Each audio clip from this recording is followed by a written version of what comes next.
Welcome to the Retention Nation podcast, the show for e-commerce brands looking to turn one-time and sometime buyers into lifetime and forever customers. Hosted by Isaac Hyman, an ex-VP of Retention and featured speaker, author, masterclass creator, and founder of High Flyer Digital.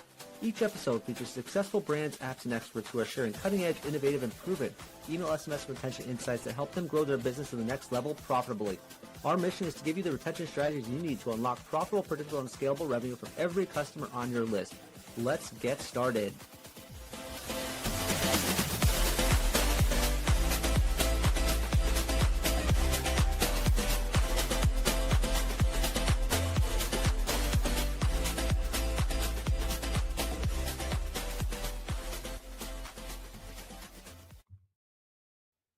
Hey guys, welcome back to another episode of our Retention Nation podcast, the podcast that teaches e-commerce brands how to turn those one-time and sometime buyers into lifetime buyers every time and in half the time. I'm your host, Isaac Hyman, and let's talk all about the power of relationships and why relationship-first email marketing is the future and why it's important for your brand right now as we start the year. I'm currently out, be traveling in the next couple weeks over on vacations and trips and business trips and things like that. So I still want to get this out to you because our goal is to have consistent podcasts for you guys. And then also we have a whole bunch of interviews already lined up that I'm excited to kick off on. So let's dive into this. And I think this is going to be a great foundation for your brand to start thinking about why relationships are more important than just thinking about sending emails. And I get asked this a lot, because brands understand the idea that there's something more that could be done with their program. They're just not sure how to get there, and they're not sure what the real strategy and impact of that looks like. So I'm going to dive into that here, and I guarantee you, I've been saying this for probably about 10 years already, and I've done email marketing when I was hired at some of the top brands in the world, and now I bring that mission and what the top brands are doing to the smaller brand to help them scale to the next level. So there's no reason they should hold on to the secrets all by themselves, those big brands. You should also have access to exactly what they're thinking, what they're doing, how they're approaching it, and unlocking the revenue potential of your list by building better customer relationships. So let's get started on it. So I literally was in the same boat that you are in probably right now, where everything you're doing is focused on a tactic, right? Or an email. And you're all about the email design or the email copy or the plan out your campaign calendar or maybe obsessing over a certain flow. And that's all good and well. It's just a tactic, right? And I used to make everything I did about email, and our team used to make everything about email. But the problem was that most of what we did was very subjective. Great example is if my email designer, and I had a team of about 7, if my email designer would create a email, well, it was their opinion on what would work well. If my copywriter was going to write copy, they insisted that this is the way it was going to work and this is what's going to resonate with our audience. Now, that's a subjective opinion. And because it was subjective, and on top of that, if you're sending over the designs or the copy to, let's say, your CMO or your CEO or your founder for their review, it's also subjective, right? Everyone's got an opinion at the end of the day. And the opinion, that last opinion, is the one that decides what we send. But there's no skin in the game, right? So I myself watch my unsubscribes and my churn pile up consistently every single week, every single month. And some campaigns were a home run and some really were terrible. And that inconsistency is what made us rethink, what are we doing here? And there's a better way. I'm sure there's a better way, right? Because at the end of the day, there's a person behind the inbox, and I wanted to connect to that person. The designs and the copy were just not getting there. It wasn't enough, right? And over time, I realized the better the relationship, the better the return. And when I start focusing on the relationship I have with my list and the relationship I have with the people on my list, the design time shrunk, right? Because now I didn't need to design as heavy emails because I focused on dynamism and having a relationship with my list. Our emails were delivered better because people paid more attention to them. We were communicating better, right? It was a two-way street in some ways. Engagement skyrocketed, which meant we had better sends every single time. I didn't need to send as many emails when I could send one great email instead of 3 or 4 mediocre ones. And then revenue and ROI and repeat purchases increased as well. And as a result of that, we were able to grow our group of family of brands of 9-figure brands from $47 million to $73 million in email revenue in just 8 months, because we ditched that tactical perspective, the design, the copy, and focused on relationships instead. Now, I'm not saying we said no email design, no copy, nothing. Of course, we focused on that, but we put relationship first, not the channel first, not the tactic first. That is a very important shift. And I'm going to explain why that's important now, and I'm explain how to help you get there. That's the whole point of this podcast. And I found, after auditing probably about 300 brands over a lifetime, you probably do not have an email and SMS problem. You usually have a relationship problem. That's the biggest thing. You have a relationship problem. You don't have an email and SMS problem. The channel works. It works for your brand. You have 100,000, 200,000, 1 million subscribers on your list. It's going to work, right? It's not, and you're probably using the same email platform as everyone else, right? Klaviyo, OmniSend, you name it. You don't have an email and SMS problem. Don't let anyone convince you of that. You have a relationship problem. You don't have a very good relationship with your list. And why should you? Because you're just using it to sell. You're using it to pitch. You're constantly talking at people. That is not a great relationship, right? You don't want that in real life. Why are you doing that via email? Why are you doing that digitally, right? If someone keeps coming to your door, knocking on your door and kind of selling you things every single day at 3 p.m., you're sending that same email out every single day, 7 a.m., 8 a.m., that gets annoying. That's not a very good relationship. So the root of most email and SMS failures is that you don't have a channel problem, you have a relationship problem. And the reason you're not very good at digital relationships is that you, number one, have the wrong mindset. You have no customer data, or the customer data you have, you're not using or using correctly. And you also have zero personalization. So those are the 3 areas where you're lacking in a relationship first email marketing strategy. That's going to fuel your future. And I'm going to teach you how to get there. Okay. So that's the number one reason. This isn't just me saying it. Okay. I'm going to give you the data. 80% of consumers are willing to share their personal information with you to enable personalized experiences. And brands that don't leverage this are missing the opportunities to enhance customer retention. They're willing to give you their data. When they sign up for your list, they're giving you, maybe they're doing a survey and telling you what they're interested in.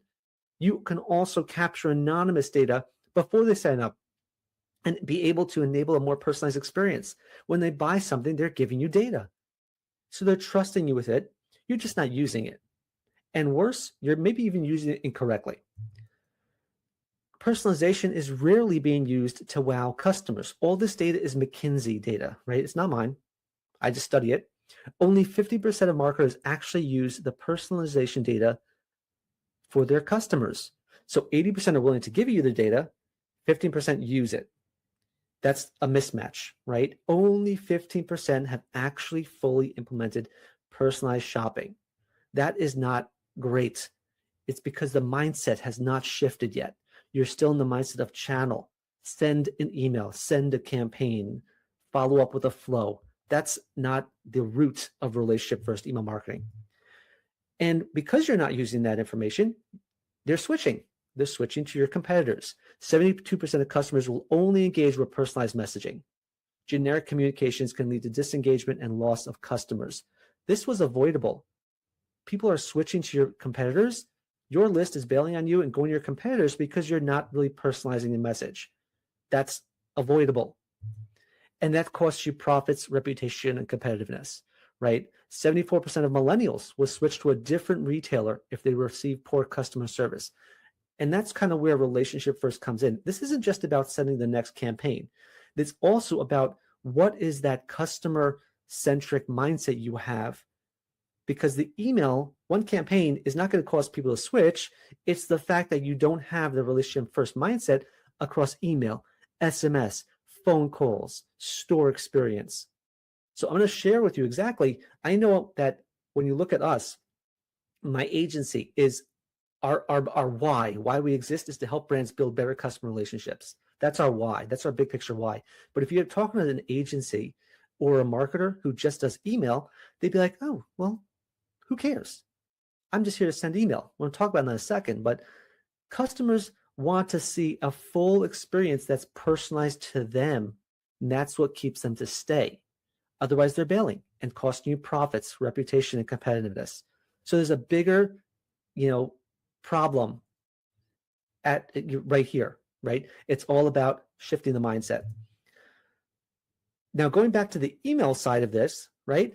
Day-to-day tactics will not fix a relationship problem, right? Write better copy, send prettier emails, switch your platform, segment your list better, add more flows, change your site, send more emails. Those tactics are not going to fix a relationship. Think of it this way: if anyone that has a relationship, a wife, boyfriend, girlfriend, sibling, child, parents, you name it, the root of a great relationship is communication, and the tactics of how you communicate are not going to solve the problem that you have bad communication. I could write a letter to my wife, or I could call her on the phone. That's a tactic, right? It doesn't matter how it does it. If I have bad communication, I'll never get through. Doesn't matter how I try. You know what I mean? So that's kind of an example of saying those tactics may look nice, but they're not going to fix the problem. And that's what's killing the relationship you have with your list. You have bad timing in your communication. You aren't connecting. You aren't helpful. You aren't following up. You're talking at people. You aren't personalizing. Your deliverability is tanking, and you just aren't speaking the same language, right? You're not listening, right? And that's one of the roots of a bad relationship. And just, again, human terms. There's a person here, right? We're talking about people. In human terms, communication and speaking the same language and listening is the root of great relationships. Not how you design your email, not how you write your copy. If it was that important, you wouldn't have AI being able to do it for you. It's more important to focus on the relationship you have with your list. Okay? And it's not about the size of your list, it's about the relationship you have with your list. And that's why 75% of your customers are one and done. Most of them are churning. And why are we doing this podcast right now towards the beginning of the year? It's because by the time you see an increase in your churn rate, according to Harvard Business Review, it's 6 to 8 months after the point of the time where you actually failed the customer. So I want you to picture this. If your communication and your email marketing and the way you're connecting with your customers on the most intimate channel they have, their email or phone, if you're failing them, you won't see that churn until August, as of right now. And if you're seeing that pain in August, you have no way to recover for the holiday season. This is why you got to fix it right now. And because if they're churning now, you'll never hear about it, according to Harvard Business Review, until they're gone. So you got to fix this problem right now.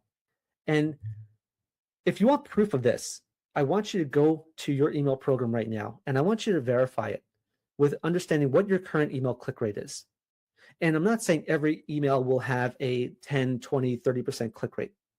But on average, if your click rate is pretty bad, it probably is the biggest signal of a bad relationship.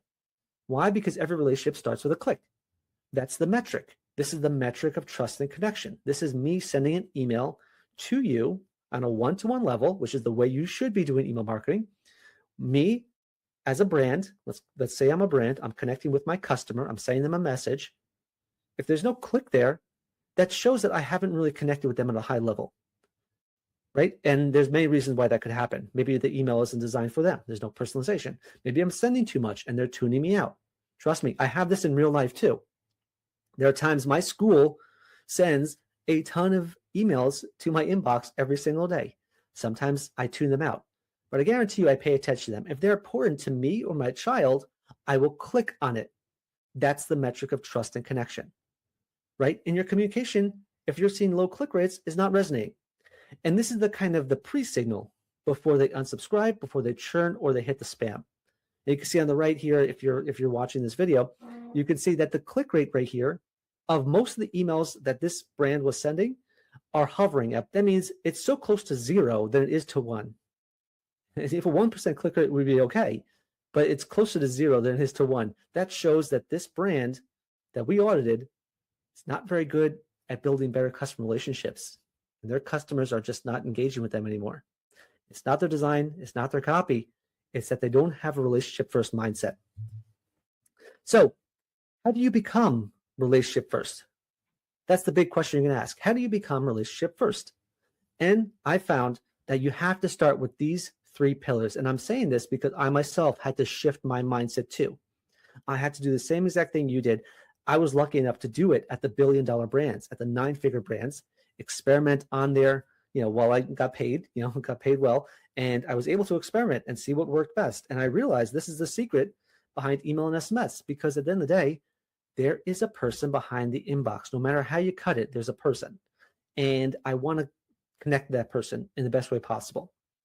So I want to start with these 3 pillars. Number 1, embrace a relationship first mindset. This is the most critical thing, but it's probably the hardest thing too. And we wrote a book on it. I wrote a book on it that talked all about the power of building better customer relationships. And again, that's my why, right? If you ask any agency or any email marketer what their why is, why are they doing what they're doing, most of them say, I just like the channel, I like to send emails, I like the design, I like the copy. Well, that's the what and the how, right? And I'm a big fan of Simon Sinek. We did this on the past podcast that talked all about the why and why an agency or why a brand should exist. I'm a big fan of that. And this is why our mission is to build better customer relationships. And actually, Klaviyo started saying the same exact thing. Now, why is Klaviyo saying the same exact thing I was saying 5 years ago? The reason is I came from the top brands who were doing this 5 years before me. And so I learned from them. And now Klaviyo is inviting this same methodology and same strategy into their portfolio of brands. So we have a head start on this mentality, but it's all about building better customer relationships. Okay.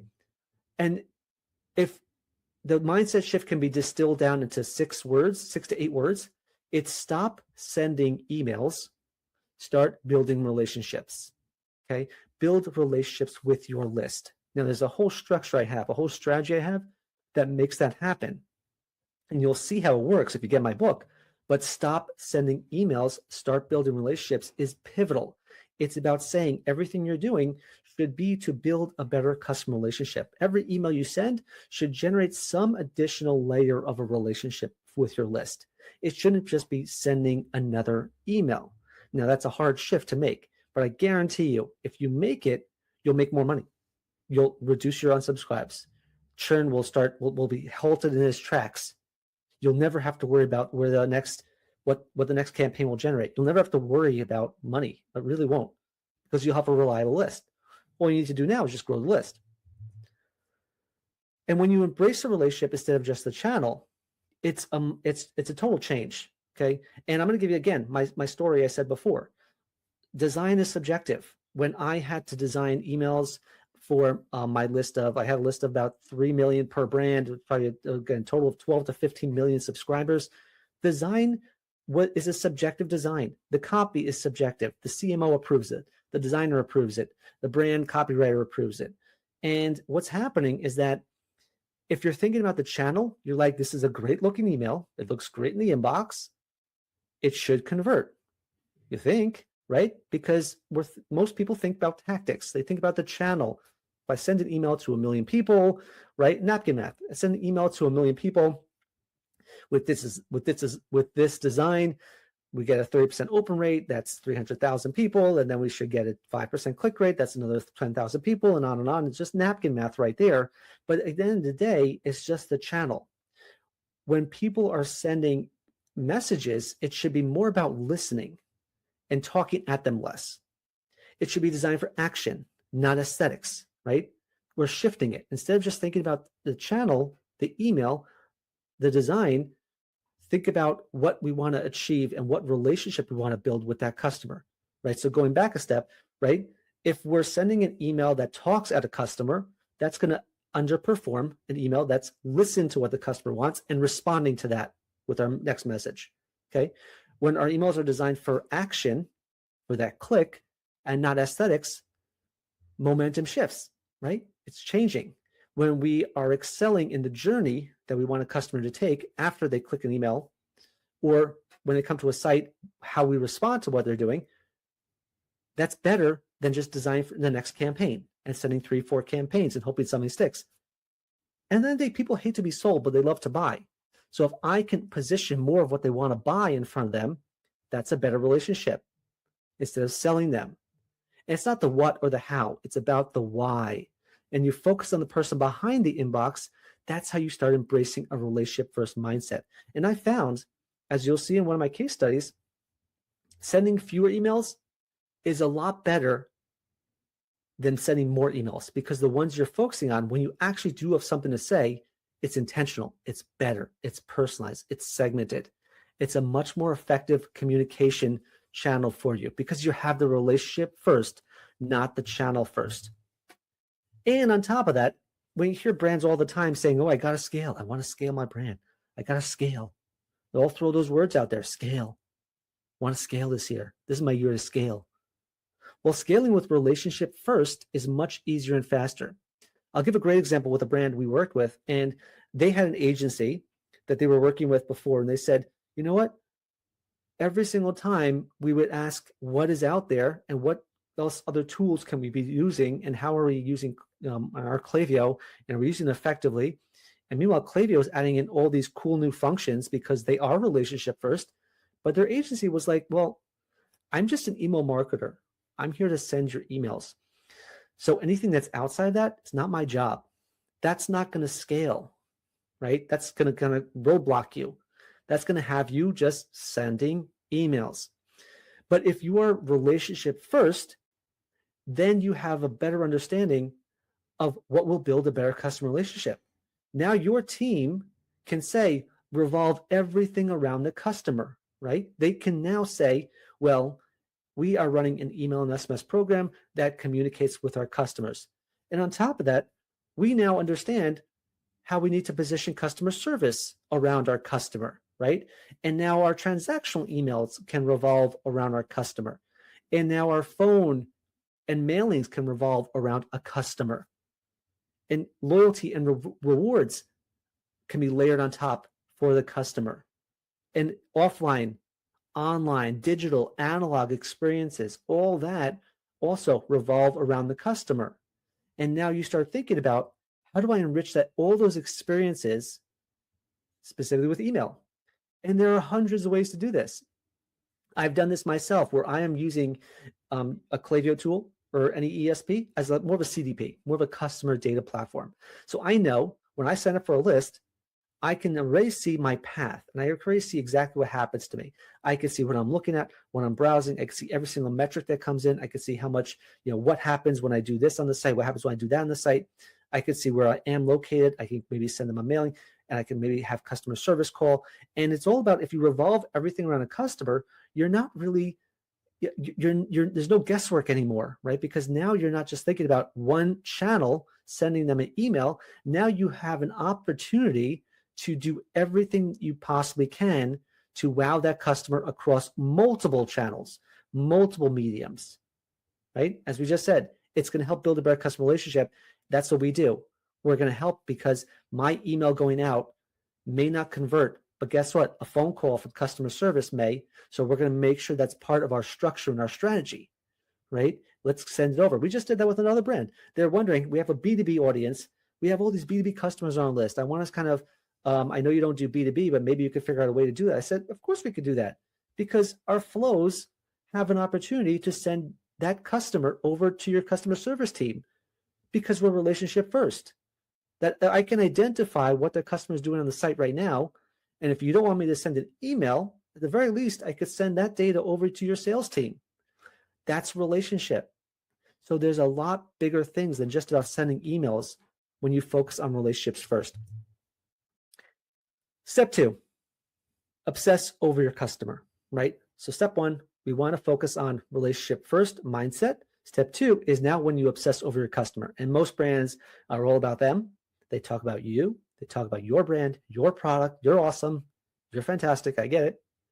The top brands, they focus on their customers, because that's what it's about. Customer obsession. We talk about it. Not everyone really does it. So I want to give you a sample exercise about how to actually be a lot more obsessive over your customer. And this is the thing I do every single time I come to a brand. especially if it's a larger brand, like 8 or 9 figure brand, where I actually look at all their data. My first step is I create a data dictionary. I look at every single piece of data they have. I export their list, and I want to see what is on it. What information do we have about our customer that we can eventually personalize? That is the most critical function for your brand, because you probably have a ton of information that you're not even using. What do you typically use? Most brands say, you know what? I want to send an email to people who are engaged with my email program. Great. That is one data point out of 200 data points available to you. And they do this all year. 1 year, one data point. You have 200 of them. Why aren't we using them? Export every ounce of data you have. We just did this with another 8-figure brand, and we identified what is the right data they should have, not the most. And we found about an additional 30 to 50 metrics that they weren't even using. And that was enabling us to power a better relationship with their customers. They had rewards data. They had predictive data. They had best cross-sell date, next best product, average time between orders. We saw how many orders they placed. We know where they were located. We know what, again, past, present, and future information about our customers that we can personalize and act on. And most people don't even use it because they're not relationship first. They're thinking about sending the next campaign. That's backwards. Study up on what you can personalize. Make your data actionable. Personalize your emails with that information. And create a plan to get more to fill in gaps, right? Your pop-ups, third-party apps that can give you more information. And then you rinse and repeat over and over. And the beauty here is you have Klaviyo or OmniSend, and you could treat it like a CDP, a customer data platform. What's the difference between an ESP and a CDP? An ESP is something that it's an email service provider. What it is, it sends your emails for you. That's pretty much what an ESP is. A customer data platform, on the other hand, is the central hub of your customer. And that customer, you can use it to send that information out into the world, out into Facebook, Google, TikTok, Meta, anywhere else you want it to send to. So it's kind of reversing it, right? Before, you're just sending emails to your subscribers. Now, when you reverse the thinking to relationship first, you're now thinking about how can I use Klaviyo as the hub for all information about my customer and act from there. That's the beauty of it. So that's kind of what how to shift a little bit. But then I want to do another sample exercise to be sure I want to do another sample exercise that will help you be customer obsessive, which is shop your site like you're a customer. I have a great story. A lot of my videos also take place where I actually go to a store and I actually shop in real life. I show people what a real browser band is, what a real cart abandon is. And I go in and I see my pop-up experience, which is the sign up at checkout, right? And when you go into a store and you see what it's like, it becomes a lot more interesting and it becomes more educational for you to understand how people shop in real life, right? And you should be doing the same exact thing and not just going into your physical store, go into your digital store. Obviously, your e-commerce, so your digital store. Start by searching for your product online, right? Do your research, just like you would buy another product, reviews, your social media, visit your site, see the experience, join your email list, see the next steps, add items to cart, shop around, search, browse, create an account. Use that experience to form a better plan, because the more you obsess over your customer, the better the site experience will be for them, right? You're just mimicking what they're doing, and that will help you fill in gaps or follow up in the right way. That's relationship first, right? So now you know what data you have and you're shopping the site as if you are a customer, as if you're drinking your own Kool-Aid right there, right? So that is 2 sample exercises I use to be customer obsessed, and do this every single month, at least once a month or twice a month, or once a quarter, right? Making sure that make sure that you understand how your customers are shopping. Now, step number 3, focus on segmentation and personalization. Step number 1, get that mindset shift. Step number 2, be customer obsessive. Step number 3, focus on segmentation and personalization. This isn't just my idea. I got this from my bosses, my CMO and CEO, superstars. They're now like CMOs. They're now like the CEOs at some of the Fortune 1000 companies. They're super smart, super wise, and they taught me a lot. And when you focus on segmentation and personalization, it's a lot easier to build a better relationship. And it's a great example here that I talked over with My colleague Ovadia Labaton at The Perfect Gene, great guy, running a great brand. Email is a lot like dating. Email marketing is a lot like dating. You gotta, court them. You gotta tease them. You gotta connect with them. You gotta communicate with them. And once you do that, you really can have a great relationship. You can get into a committed relationship, if you will. And when I think about the power of segmentation and personalization, take it like dating. So if I was dating someone, happily married, but if I was dating someone in New York City, right? There's a different way of communicating, different style of who they are, different ways of talking about certain topics and different goals in life, perhaps, when that's different than someone if I was dating someone in Texas. Very different lifestyle, very different way of living, city life, country life, different parts of the world, right? And you're pretty much treating your email program right now as if you're talking to one cohort of customer, but you're not. Everyone is unique, and the way to get there is through personalization, through that data I just talked about, right? So you need to focus on segmentation and personalization, and that's the root of a great relationship. The people you communicate in New York City are very different than how you communicate in Texas, right? And that's just one facet of it. You got to think about so many different ways, what they're spending, what their AOV is. Did they use a discount? Are they full price buyers? They male, female, young, old, so many different variables here. What they bought, so many different variables to segment and personalize with. And when you think about your email design, your email copy, your URL, your linking strategy, your offer, the device, right? Every single one of those tactics is just a subset of one main goal, which is deep one-to-one customer personalization. The more personalized your message is, the more you'll resonate. So that's, again, how you shift from tactics to relationship first. It's personalization. That's really what matters. I just showed you the McKinsey data, right? They say that right there. Customers if they don't feel personalized in their messages, they're bouncing. You have tons of options. You can always go to Amazon. Why are they shopping at you? Because you connect. And it's not about your design or your copy. It's about your personalization. That's the magic behind it. If you want a great example of this, a lot of email marketers say, send more emails. Well, what happens when you send more emails is you become irrelevant. Here's a great example from this brand that I was looking around at the other day. Carnivore Snacks. They actually do like meat chips, I believe, or something like that, meat chips. And I was looking at their ribeye. Just came on, an ad, and I decided to click through and see what my experience is. And I was looking at that ribeye snacks, but the emails I got were all about them. Nothing talking about the ribeye snacks. Nothing, right? That's what I came to buy. And if they're talking about their story, their founder story, and they're talking about members only cuts, and they're talking about we're giving away 2 saunas, and I miss my grill, detox December right out of you. Where's the personalization? Where's the, hey, you love the ribeye, don't you? Here's why you should buy it. Here's why it's important to your life. Here's what you need about the ribeye. And nothing in my inbox should be about anything else other than ribeye. It's about relevance, right? It's not about talking at customers. It's about relevant emails. And look on the left, right? You see right here, 10% off for 24 hours. It doesn't even show the ribeye I was looking at. The best sellers on there don't even feature ribeye. Nothing here in this email is personalized to me. And that's multiple emails. You see it right there. It's irrelevant.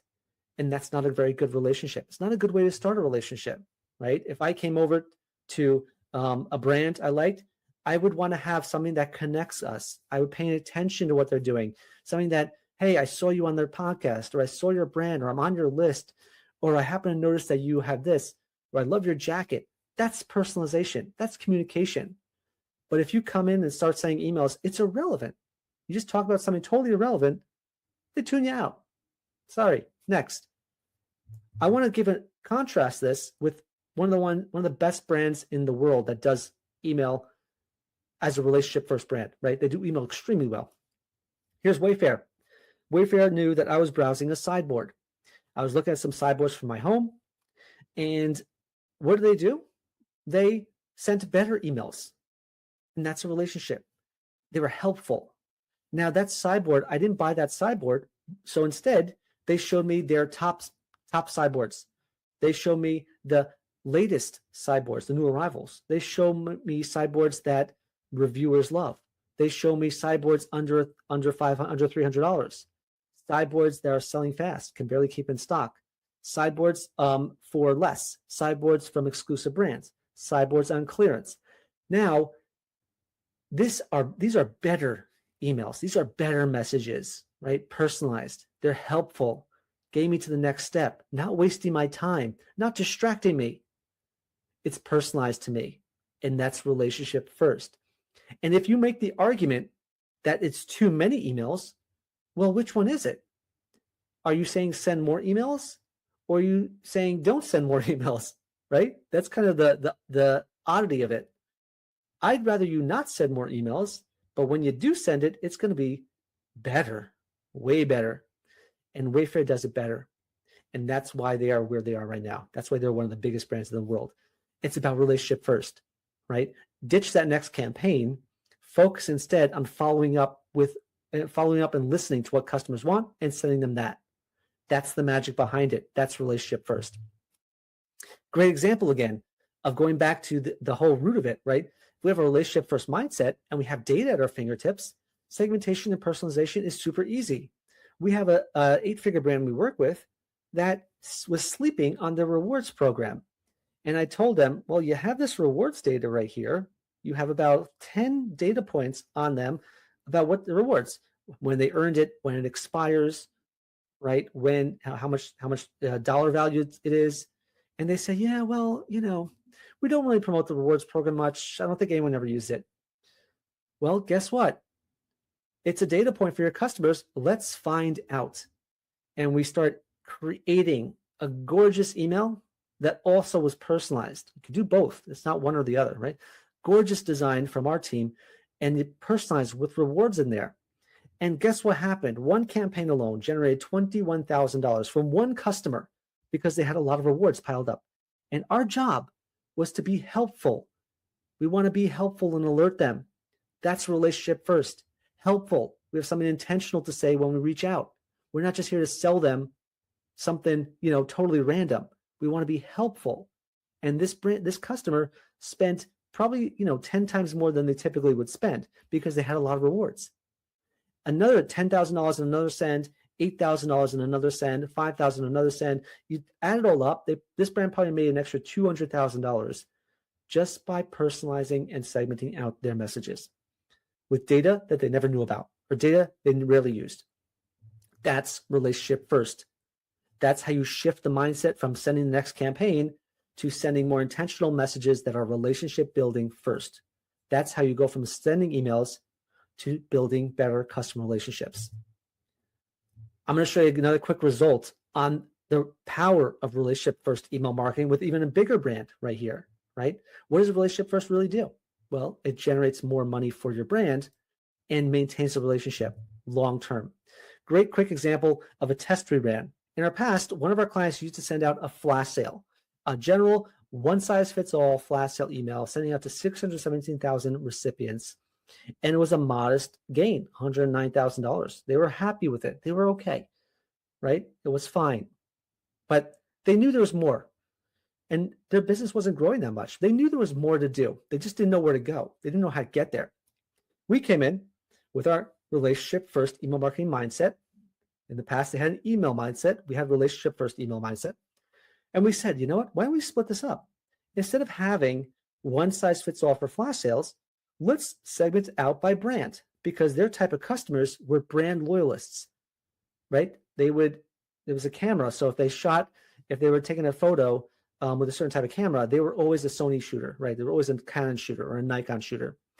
And then we also saw other brands at play here, like Apple and Sony and Panasonic and other things like that. So what we did, we looked into their data and said, well, why don't we segment out by brand? And when we did that, the relationship first mindset needed us to design different creatives for every single segment, right? Segmentation and personalization. That's the magic of it. And when we segmented it all out and we deduped it, right? Some people fell into both buckets. Some are Apple buyers and Sony buyers, right? It just happens. We found out that there was a total of 288,000 possible recipients. And that was half the list. A little panicky, but we tried it. And we know it works because we did it before. And when we sent it out, it generated $180,000 in revenue. That meant we sent to 50% fewer emails and we made about 70% more revenue. That's the power of segmentation and personalization. Fewer sends, more money, because we had a relationship first mindset. And at the end of the day, for this brand right here, this 9-figure retailer went from $47 million in revenue from email alone, email and SMS alone, to $73 million in 8 months. And they sent 12% fewer messages. So they also reduced their cost too. And what caused this increase? Huge jump in clicks, huge jump in conversions and orders, because every relationship starts with a click. That's the power of it. This works great, excellent for DTC brands, and even better for retailers. And that's what we do. That's the relationship first power that your brand needs to start embracing this year if you want to scale to the next level. If you want to keep doing the same old, setting the next campaign, setting the next email, and not going beyond that, keep doing what you're doing, right? Law of diminishing returns, though. But if you want to embrace a new methodology and embrace the what your biggest competitors are doing right now, the customer first, relationship first email marketing strategy is the only way to go. So here, let's do some 3-episode takeaways here from this episode so you can kind of make it actionable. Number 1, be relationship first. Shift your mindset from a transactional one or a brand focus or a product focus to more of a customer-centric focus. Think about what is it about my customer I want to do? How do I want to connect everything I do or center everything I do around my customer? Relationship first mindset is everything, especially when it comes to email and SMS. Number 2, obsess over your customers. Less obsessing over product, more obsessing over your customers. Get their data, know how they're using it, shop your store, see how the store experience is like, and know which data you have and what you don't have, and make it actionable. And finally, step number 3, segmentation and personalization. Focus on connecting with the person behind the inbox, sending messages that are more intentional, not sending more emails, but sending better ones when you do. And that's how you unlock the revenue potential of your list, because you have a better relationship with it. Those are our 3-episode takeaways. Thank you so much for joining me on this Retention Nation podcast episode. I hope you learned a lot. It's a big shift, right? Going away from just email centric or channel centric to relationship first is a big shift. But when you do it right with the right team, which we're happy to do it with you, with the right team in place, you will be able to shift much faster than you thought. And it will open up your world to a whole new way of thinking and how the top brands and your biggest competitors are already thinking. They have a 10-year head start. You might as well get started soon, or you're not going to be able to keep up eventually. This is a really great, passionate topic for me. And I wrote about it in my book. Everything we do is all about building better customer relationships, and that's exactly how you get it started. So thank you for joining me again. I will see you on the next episode. Thanks for listening to the Retention Nation podcast. If you enjoyed this episode, please be sure to subscribe and join our Retention Nation Facebook group. If you want to put this week's retention strategy into action within minutes, all done for you by our expert email, SMS, and retention team, you can go to highflyerdigital.com/book for a free 15-minute chat with myself and my team. It's time to turn those one-time and sometime buyers on your list into lifetime buyers and unlock the revenue you deserve. Your brand is worth it, and your customers will thank you for it. Until next week, I'm Isaac Hyman, wishing you a successful and profitable week.